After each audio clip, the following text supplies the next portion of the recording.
The Los Angeles community, led by the Answer Coalition, held a protest at Pershing Square after President Obama announced he will be sending 300 troops back to Iraq to act in an advisory role to the Iraqi military as the tense situation in Iraq escalates. What Obama is trying to say about trying to do something right, I would not believe it. I wouldn't tell anyone to believe it because all it is doing is just bringing more oppression to this country. What do you think we can do to make our voices heard against that? We do actions like this. We organize. We go to local organizations in your neighborhoods and talk about anti-war movements. We join forces. You don't need to be in a group.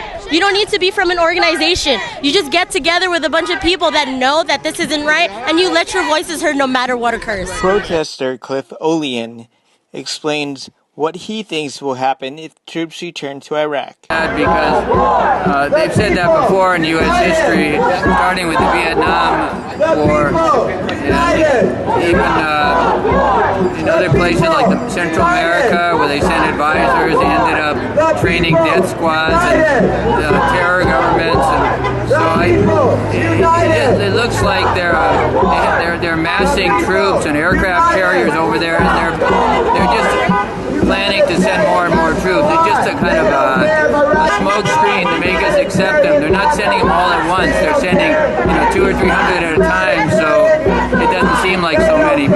Mike Preisner of Answers LA explains what we can do to let our voices heard against going back to Iraq. This action here today was really the most important thing that people can do, which is, we have a so-called democracy in this country, but nobody got to vote on whether or not 300 Special Forces soldiers are going to be sent to Iraq and billions of dollars invested in that military mission. We didn't get to vote. It was not up to us. It was up to some rich politicians. The only way that we can vote is with our feet in the streets, sending a message to the government that if they want to go on this military adventure, that we're going to fight them every step of the way.